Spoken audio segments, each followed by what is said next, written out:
Hello നാട്ടിലിപ്പോൾ മൊത്തം ഉത്സവ സീസണാണ്. അതിൻ്റെ ഭാഗമായിട്ടൊന്ന് നാട്ടിൽ പോകാമെന്ന് കരുതി. പോകുന്നതിന് മുമ്പ് കുറച്ച് സാധനങ്ങളൊക്കെ വാങ്ങാമെന്ന് കരുതി നേരെ ബ്രോഡ്വേയിലെത്തി വണ്ടി പാർക്ക് ചെയ്യാന്ന് പറഞ്ഞ ഒരു സ്ഥലം തപ്പി നടന്നപ്പം അവിടുത്തെ അവസ്ഥ നോക്കി. അവിടെ ചെന്ന് കണ്ട വഴിയിലൊക്കെ നടന്നു. പക്ഷെ നമുക്ക് വേണ്ട സാധനമൊന്നും കിട്ടി. അങ്ങനെ നടന്ന് നേരെ പെൻറ്റാമേനയിൽ അപ്പം കരുതി ഫോണിനൊരു കേസ് മേടിക്കാന്ന്. അങ്ങനെ നേരെ പെൻറ്റാമേനയിൽ അകത്ത് കയറിയപ്പോൾ ആകെ വട്ട. എങ്ങോട്ട് തിരിഞ്ഞാലും ഫോൺ കടകളല്ലേ. പിന്നെ അങ്ങനെ നമ്മൾ കണ്ട 3-4 കടയിൽ കയറി. പക്ഷെ നമുക്ക് വേണ്ട സാധനത്തിന് ഒടുക്കത്ത വില.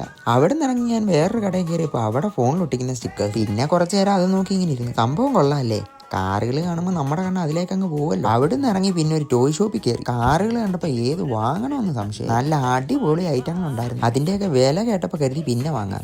ഈ കാണുന്ന പകാനിക്കൊക്കെ എന്താ ഡീറ്റെയിലിംഗ്. ടോയ് ഷോപ്പിൽ കയറിയ സ്ഥിതിക്ക് ഒരു കാറ് വാങ്ങാതെ ഇറങ്ങുന്നത് ശരിയല്ലല്ലോ. അങ്ങനെ ഞാൻ ഇവളെ അങ്ങ് വാങ്ങി. നമുക്ക് വേണ്ട വേറെ സാധനങ്ങളൊന്നും കിട്ടാത്തതുകൊണ്ട് ഇഷ്ടപ്പെടാത്തതുകൊണ്ട് നേരെ ഇനി തിരിച്ച് റൂമിൽ. അങ്ങനെ നമ്മൾ ഹോസ്റ്റലിലെത്തി. ഹോസ്റ്റലിൽ നിന്ന് ചങ്ക് കൊണ്ട് നേരെ റെയിൽവേ സ്റ്റേഷനിൽ. എപ്പം നമ്മൾ ട്രെയിൻ പോകാൻ തീരുമാനിച്ചില്ല അന്ന് ആ ട്രെയിൻ ലേറ്റ് ആയിരിക്കും. ട്രെയിനിൽ കയറി നമ്മുടെ കസിനെ കണ്ടുപിടിക്കാനുള്ള തിരക്കിലായിപ്പോയി.